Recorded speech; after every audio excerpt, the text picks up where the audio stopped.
My comment section has officially turned into a Rashee Rice support group, and the harsh reality about it is we've got to start thinking about buying low on these guys right here. And luckily, we are still so early in the season that there's plenty of buy low candidates after week 4. So we're getting into buy low candidates before week 5, and make sure to drop a like on this video and subscribe to the channel to show your support as I continue to pull us out of the abyss of the Rashee Rice injury. Now, dropping down to our first guy right here was on this last week. I knew he was going to be on it in advance of week 5 because Garett Wilson ends up having a bad fantasy game. Now, to be clear, this was not the worst thing that could have happened to Garett Wilson. He ends up with 5 catches for 41 yards in this matchup versus the Broncos. And I had been saying it all week. I got flack for it earlier in the week last week when I ranked Garett Wilson at number 20. And I got flack for it again when I said that Garett Wilson was not a must start on my Saturday video. I said this all week.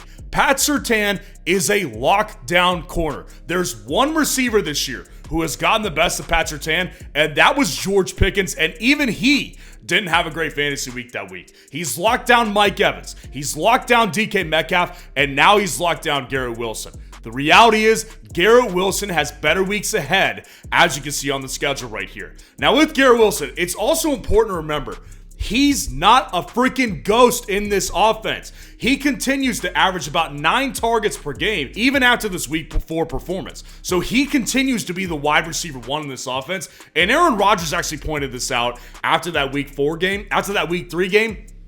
Aaron Rodgers said, listen, Garett Wilson, their defenses that we're playing are just really putting an emphasis on trying to take Garett Wilson out of the game.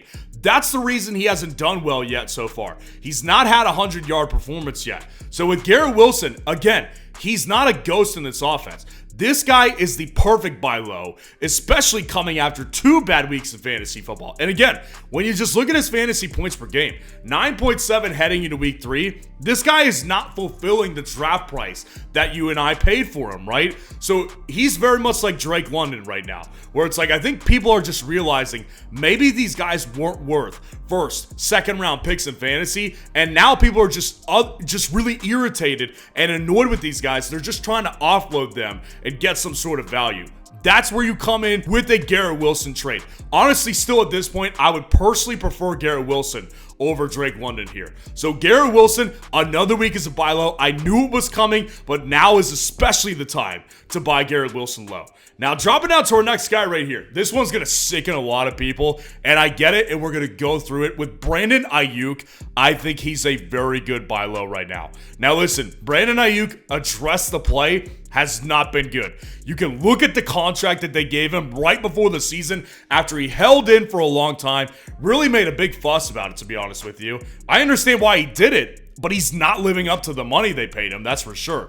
He looks bad. He just has been dropping balls a lot, and it's not because he's lacking opportunities. Into this game, he was averaging 6.7 targets per game, and he had another 5-target game in week 4. He's just not capitalizing right now. Now, with Brandon Aiyuk, I think this is a good time for people to just admit to themselves. Brandon Aiyuk was never a number 1 receiver. He's being paid like he's a number 1, but the reality is Brandon Aiyuk is not good enough to be a number 1 receiver on, I don't know, of anybody's team. The reality is that Brandon Aiyuk has done his best work in fantasy alongside Deebo Samuel, alongside McCaffrey, alongside George Kittle. All the other elite options in San Francisco open up opportunities for Brandon Aiyuk. So obviously the first couple weeks, I think there's a factor of this where you have to address the reality with him is that he didn't practice all offseason. So he was going to be rusty to come into the year. And then week 3 happens, they don't have basically any of their weapons. George Kittle was out, McCaffrey's obviously out, and Deebo missed in week 3. So he wasn't good enough because he's not a number 1. Juwan Jennings took over that week. This week they get Deebo Samuel back and George Kittle back, and Brandon Aiyuk has a better game than George Kittle. Brandon Aiyuk actually hits on a big play in week 4. So really for me, here's the way I look at it. If Brandon Aiyuk is on somebody's roster and they're sitting there at 0-3 or maybe even 0-4 at this point, or 1-3, then we have to look at this and say, Brandon Aiyuk, let's face it, He's not worth what you paid for him. And people have to realize that, because we're heading into the second quarter of fantasy football at this point, where you need to realize that draft capital doesn't freaking matter at this point. It doesn't freaking matter. Guys like Jameson Williams are simply just probably more valuable than a guy like Brandon Aiyuk is. But if I could send somebody like a Rashid Shaheed for Brandon Aiyuk, or maybe even a Ladd McConkey for Brandon Aiyuk, that's what I'm going to do, because I'm telling you right now, the more weeks go by, with more options in the San Francisco offense, Brandon Aiyuk will have better games. He's going to have a boom game at some point, because with his weapons back, they're going to open up the offense for him. Opportunities will open up, and opportunities have been there, but opportunities will be even better for him because he won't have to carry the burden of being the wide receiver one, which again, he never should have been paid as, because he's not a true wide receiver one. He's a wide receiver two on a really great, potent offense when everybody's healthy. Dropping out to our next guy, also on last week's buy low. I feel really good about it once again. I am still to this day trading for J.K. Dobbins here. J.K. Dobbins has another bad game in fantasy. 14 carries, 32 yards. That's 2.3 yards per carry. Now, here's the reality with J.K. Dobbins. 2 weeks straight now, he's run into buzzsaw defenses. The Steelers defense shut him down in week 3, and the Chiefs defense shut him down in week 4. And the other reality here, which is a big problem potentially moving forward with J.K. Dobbins, that his offensive line was not healthy. His 2 starting tackles, they were out of that game. Now, who knows what's going to happen with Rashawn Slater and Joe Alt moving forward, and what their timeline for return is. Hopefully it will be sooner than later for both of these guys. But J.K. Dobbins is going to have better matchups again in the future. You cannot take 2 of the league's top defenses, maybe not in fantasy football, but 2 of the league's top 2 defenses, and say, oh, J.K. Dobbins sucks now.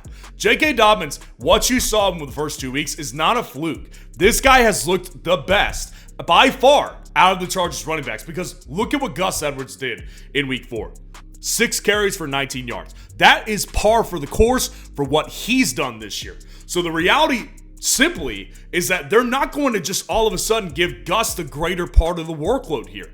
He's being phased out of this offense here. He may be used still to try to provide some spark in this offense, but the reality is J.K. Dobbins is still the better player. So I want the guy who is on a run-first offense with a run-first head coach and a run-first offensive coordinator with an offensive line that, when they get healthy, is really freaking good. I want J.K. Dobbins this week. If I can get J.K. Dobbins for somebody like a Zach Moss or a Travis Etienne or potentially a Josh Jacobs at this point, I'm going to take J.K. Dobbins every single time, because he's going to handle the workload majority and he's going to be fine in coming weeks. That is going to be his reality here soon. Dropping out to our next guy right here. I think it's time to have the conversation. People are having this already. Bree Hall, I think, is a great buy low this week. It is simply time to address the conversation that was happening on Sunday in that game versus the Broncos here. I was on X, Twitter, whatever, and I was seeing fans from the New York Jets saying, why is Bree Hall running the football? Bench him, put him on the sidelines, and get Braylon Allen in there. There's legitimate conversations being had. And even Robert Saleh, the head coach, had to address questions about it in the press conference after the game.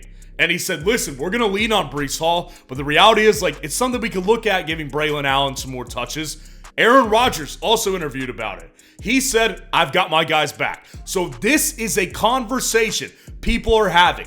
And the reality is, up until this point, Bree Hall was a really good fantasy player still. Heading into the game, he was averaging 17.7 fantasy points per game. Obviously, this week was a disaster for Bree Hall. Probably his worst game as a pro. 10 carries for 4 yards. That's so bad. Not even a yard per carry. It was the worst game I've seen Bree Hall as a pro. And Braylon Allen, in typical fashion, comes in and puts up better numbers on less volume. This week by a little bit, but he was still the much better player when it comes to efficiency. And again, this conversation would not be happening. He would not be a buy low if somebody like Ty Johnson was his backup, or maybe someone like Cam Akers was his backup. The reality is, his backup looks really freaking good. Braylon Allen has been a star when he's been on the field this year.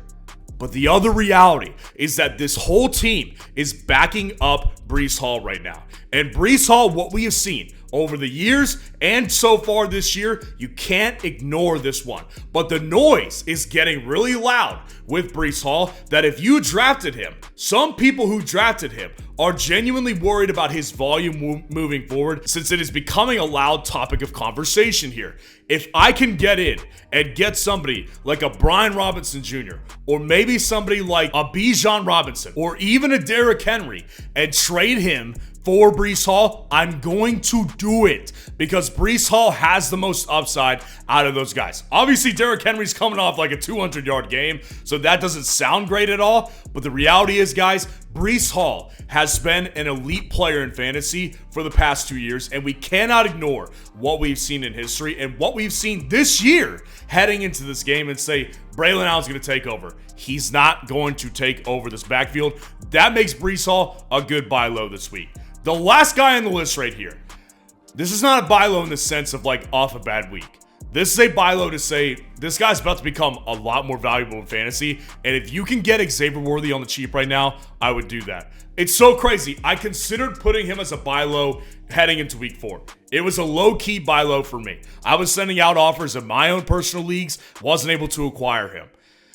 I wish I did, because obviously I'm so sick of talking about it already. It makes me depressed. Rashee Rice is more than likely going to miss the rest of the season. By the time you're watching it, it may have already been confirmed. Knee injury, from all accounts in the Chiefs locker room, not a good sign. So Xavier Worthy is about to become much more valuable in fantasy. So obviously he comes out in week 4, has a good game in fantasy, gets back in the end zone, but again, doesn't see many targets.